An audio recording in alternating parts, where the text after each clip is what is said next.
फिलहाल हम मौजूद हैं फरीदाबाद के डबुआ थाने के बाहर हैं और आपको बता दें डबुआ थाने के बाहर ये आप देख सकते हैं यहाँ पर काफ़ी संख्या में लोग पहुँचे हुए हैं। दरअसल बता दें तकरीबन 2 तारीख के लगभग एक जो है एक्सीडेंट होता है और एक्सीडेंट में बच्चों के ऊपर एक ट्रॉली चढ़ जाती है जिसमें बच्चों की जो है पूरी टांगें ख़त्म हो जाती हैं।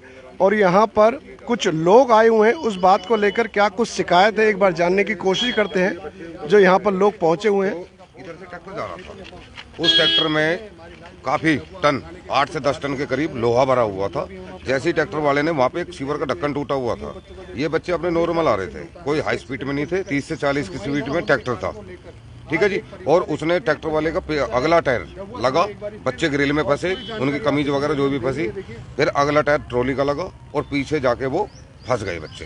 फंसने के बाद ट्रैक्टर वाला वहाँ से तुरंत उनको 8 से 10 फुट घसीट के ले गया, जिसमें 2 बच्चों की बहुत ज़्यादा डैमेज हो चुके हैं, ठीक है। उसमें ट्रैक्टर स्टार्ट ही छोड़ के भाग गया वो। अभी तक उसका कोई पता नहीं है ट्रैक्टर वाले का, ना ही उसने कोई इंफॉर्मेशन दी है। उसने ट्रैक्टर को हमने बंद किया, ट्रैक्टर को पीछे आम पब्लिक से पीछे करवाया, बच्चे निकाल के उसके बाद हमने रौनक हॉस्पिटल में एडमिट किए।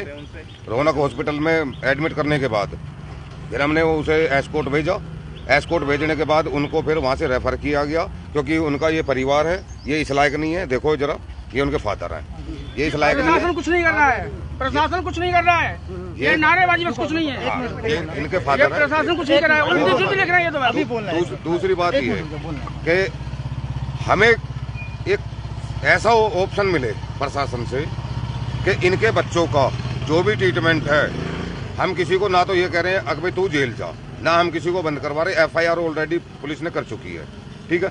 इसमें इनका जो परिवार है, इस परिवार के बस की नहीं है ट्रीटमेंट करवाना, और इस परिवार के बस की नहीं है उनकी दवाई लेना। इन्होंने मेरे से भी हेल्प मांगी थी, जो गुंजाइश थी लोगों ने इनकी गुंजाइश वो पूरी की है। इनके बस की कोई भी, सब लोगों ने, किसी ने 5 दिए, किसी ने 2000 दिए, ये काफी पब्लिक है, सबने ही 2-2, 5-5 हजार रुपए करके जब उसका ऑपरेशन हुआ। फिलहाल क्यों आने की वजह, पुलिस अपनी कार्रवाई कर रही है। डबुआ थाने आने की क्या वजह है? डबुआ थाने आने की वजह यह है क्योंकि जो ऑप्शन था कि ट्रैक्टर वाले हैं जो, वो लोग 10 बजे पहुंच रहे हैं, अब टाइम हो रहा है 11 बज रहे हैं, अभी तक कोई भी लोग वो नहीं पहुंचे। और जिनके परिवार के सदस्य है लड़के के, वो सब यहाँ पे पहुंच चुके हैं, अभी तक वो नहीं आए, जिनको मैन मौके पे आना है। सर मौके पे आप थे जिस टाइम ये घटना हुई थी, तो हमने भी आपको कवर करा था। तो जो ये और जो ट्रैक्टर वाला था उसकी गाड़ी में गांजा भी था सर? हाँ, गांजा भी था, चरस था। और जब वो मान सकते हैं जब वो गाड़ी चला रहा, जब वो भगा तो वो स्पीड से ही भगा था, कि जब वो भगा ना वो स्पीड से ही भगा था। जैसे एक गंजाड़ी भगते हैं ना, इधर उधर गिरते हुए, इस हिसाब से मौके से फरार हो गया था वो। पुलिस की FIR जो हुई है अभी जी, आपने कहा जो FIR हुई है, परिवार का कोई सदस्य मौजूद नहीं था और पुलिस ने FIR दर्ज। एक्चुअल में मैं वहाँ प्रेजेंट नहीं था, प्रेजेंट परिवार था। परिवार से आप थोड़ा सा पूछेंगे तो बेटर रहेगा। अच्छा, आप बहुत दुखी पिता है जिस बच्चे की टांगे बिल्कुल खत्म हो चुकी है और यतीम अपाहिज बच्चा हो चुका है। अच्छा, इनने केवल मुझे अपना नाम पूछा है, नाम क्या है, बाइक नंबर पूछा, इन्हें FIR खुद लिखी है, ना मैंने कोई साइन किया, इन्हें कुछ किया है। अब तक ये अरेस्ट नहीं किया, अब तक उन्होंने। अच्छा, अरेस्ट नहीं किया। मैं ICU में बच्चा छोड़ के आया हूँ, 10 बजे का टाइम दिया था, अब तक यहाँ कोई नहीं पहुँचा है। मेरा बच्चा भी ICU सीरियस है और अब तक यहाँ कोई नहीं आया है। बच्चे की क्या स्थिति है? क्या नाम बच्चे है जो सीरियस है, आपको बताइए नाम। उसका नाम अमन है जो सीरियस है। अच्छा, उस तरह की स्थिति है, 14 साल की है जी, 14 साल की। FIR में ये बताया जा रहा है कि जो बच्चे जो बाइक चला रहे थे उन्होंने पीछे से टक्कर मारी, तो ऐसा था ही नहीं, आगे से जी, मुझे पता ही नहीं है जी, मुझे पता ही नहीं है जी। और न बच्चों ने कुछ बताया, बच्चे इस हालत में ही नहीं थे कि स्टेटमेंट देते। बड़ा वाला बेटा जो जिसका उन्होंने बताया स्टेटमेंट दे, वो इस हालत में नहीं था, बोल ही नहीं रहा था, हमसे ही नहीं बोल रहा, स्टेटमेंट कैसे देता। पुलिस ने जो शिकायत पे FIR दर्ज की है वो सर, क्या शिकायत में लिखा हुआ था? सर हमने तो आके देखा है, कह रहे पीछे से, जबकि बसरते जो थे मौके पे मौजूद, बसरते पीछे से नहीं मारी, आगे से टक्कर मारी गई है। और बच्चे कम से कितना घसटे हैं, बच्चों के सारे कपड़े उसी में, केवल सीलू भाई एक भगवान है, उसी ने बच्चे बचाए, उन्होंने बच्चे बचाए। अगर वो नहीं होते तो बच्चे बचते नहीं बिल्कुल। उसका पूरे दोनों पैर डैमेज है, जो ऑपरेशन हुआ उसका, अभी उसकी हालत नाजुक बनी हुई है, ऑक्सीजन नहीं है उसके लिए, अभी ऑक्सीजन की नली वगैरह डाली हुई है। कल से 3 दिन हो गए हमको देखते, कम से कम ट्रैक्टर वालों को खुद नहीं गए, पुलिस का प्रशासन का सहारा लेके हमसे कांटेक्ट करना था कि हमारे बच्चे कैसे हैं क्या नहीं है। कुछ नहीं हो रहा है, हम अपने बच्चों को देखें यहाँ पे जमा भाड़ा लगाए, बताओ हम बच्चों पर जो खर्चा हो रहा है वो भी आप सर ऐसे ब्लैक करके दे रहे हैं। हम तो एक छोटी मोटी शॉप करते हैं सर, मजदूर आदमी, बताओ कैसे उनका खर्चा करेंगे। उसका भी एक ऑपरेशन हुआ, भी उसके कई खर्चा कैसे कर रहे हो, कौन खर्चा कर रहा है? कुछ नहीं कहा, कुछ नहीं खर्चा लेके सर, कुछ नहीं कहा। हम सरकारी में क्यों नहीं लेके थे? सरकारी में लेके किसने बोला ये बात? ऐसा सर ने बोला सरकारी में ले जाते, और सरकारी में ले जाते तो बच्चे की टांग चली जाती, क्योंकि अगर ऑपरेशन जितने टाइम तक पूछा नहीं, आपको सुझाव देने की जरूरत है? नहीं सर, ऑपरेशन नहीं हुआ था तो उसका ब्लड पैरों से चलता रहा, मैंने देखा एक तरफ से ब्लड चढ़ रहा है, एक तरफ से ब्लड निकल रहा है, और पैर का तो ब्लड खत्म हो चुका था। 4.3 पॉइंट ब्लड रह गया उस लड़के का। अगर हम ले जाते हैं, बताइए उसका पैर बचता। सर बोल रहे थे कि पैर काटने की नौबत आ सकती है, इसलिए हमें एफआईआर करनी भी नहीं आ पाई। पता नहीं कहां से एफआईआर की है, किसके कहने पे की है, और कोई भी उस पर कार्रवाई नहीं की है। आप लोग क्या चाहते हैं? अब तो सर मैं ये चाहती हूँ बस, जैसे मेरे बच्चे थे मुझे वैसे मेरे बच्चे चाहिए, मुझे किसी का अलग 1 रुपया नहीं चाहिए। मेरे बच्चे में 1 लगे, लाख लगे, बिल्कुल ना लगे। देखते हैं यहाँ पर वो युवा अनशनकारी अभिषेक गोस्वामी जी भी पहुंचे हुए हैं और जानने की कोशिश करेंगे आखिर क्या है। ठीक है ना। अब ये मैं ज्यादा नहीं दिखाऊंगा, काफी भ्रामक है, डराने वाली तस्वीर है, मैं दिखा नहीं सकता ज्यादा। दूसरी बात ये एफआईआर है, ये सबसे बड़ी कमाल की बात यह है कि जो एफआईआर है अपने आप बना दी गई पुलिस द्वारा। FIR number 320। ठीक है, जब परिवार ट्रीटमेंट में लगा हुआ है, परसों इन्होंने मेरे से इन्फॉर्म किया मेरे को परिवार ने कि आपकी मदद की जरूरत है। परसों मैं हॉस्पिटल देख के आया तो उनकी स्थिति तीनों बच्चों की, सिर्फ एक बच्चा थोड़ा ठीक है, बाकी 2 बच्चे तो बिल्कुल बेहोश हैं और एक तो आईसीयू में क्रिटिकल कंडीशन में। तो इनके बयान कहाँ से हो गए? दूसरी बात, बयान के बगैर बयान के एफआईआर हो गई। हाँ, बिना उसके इन्होंने कर दी और 281 लगाई है। अब एक ना कानून बदले हैं बीएनएस करके, एक तो 281 हो गई, एक हो गई 125A। अब इन दोनों में है क्या? बीएनएस में 281 जो लगाई है 1000 रुपए दे के और छूट जाए आदमी, और जो 125A है ये बहुत ही हल्का फुल्का है, 3 महीने की सजा है इसके ऊपर। तो ये धारा हिट एंड रन का इसमें कहीं भी जिक्र नहीं है। पहली बात, हिट एंड रन में 106 भी लगेगी इसमें, और जो ये 125A लगाई है ये जानबूझ के लगाई गई है, इसको बी करना था।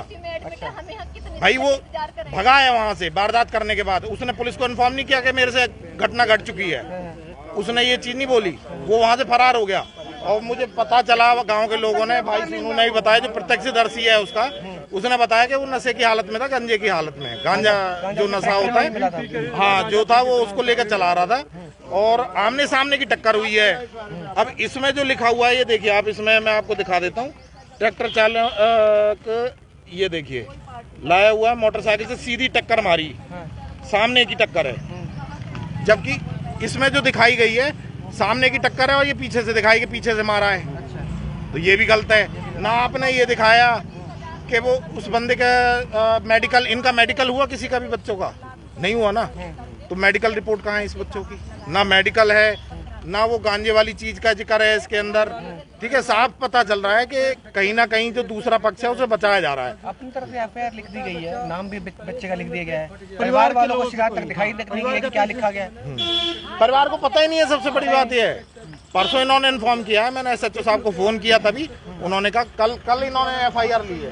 इतना बड़ा हादसा हो जा रहा है, कल इन्होंने एफआईआर ली है एसएचओ साहब से। इतना बड़ा हादसा हो जा रहा है, ऊपर से परिवार को सताने के बजाय ऊपर से उनके ऊपर। देखिए बहुत गलत हुआ है परिवार के साथ। मैं चाहूंगा सरकार से, प्रशासन से, एसएचओ साहब से भी मैं निवेदन करूंगा इस परिवार की। ये पहली बात तो एफआईआर रद्द होनी चाहिए, दोबारा नई एफआईआर बननी चाहिए। अगर नहीं बनेगी तो इसके लिए फिर हम सीपी तक जाएंगे। आईओ कौन है इसमें? किशन कुमार है।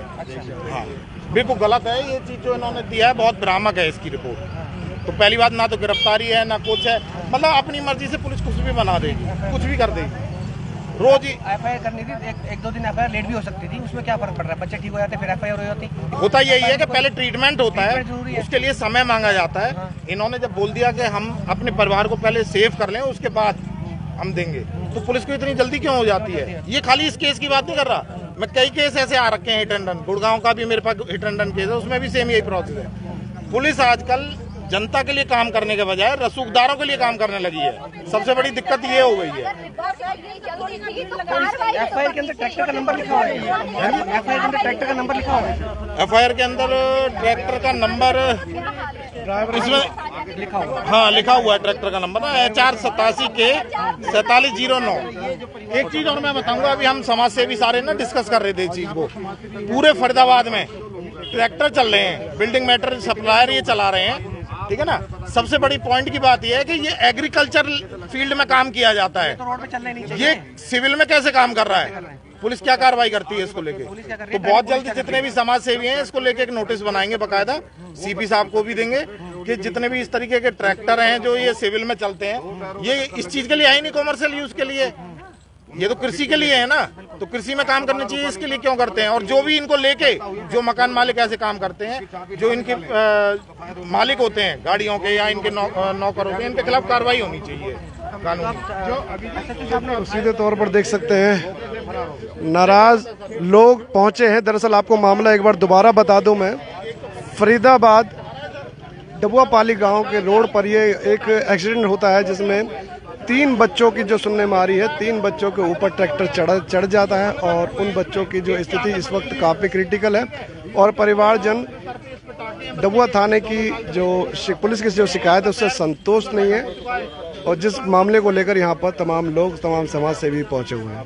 देखना ये होगा कि आगे इस मामले में क्या कुछ अपडेट रहेगी। ऐसी खास खबरों के लिए बने रहें और देखते रहें फरीदाबाद न्यूज़ टुडे।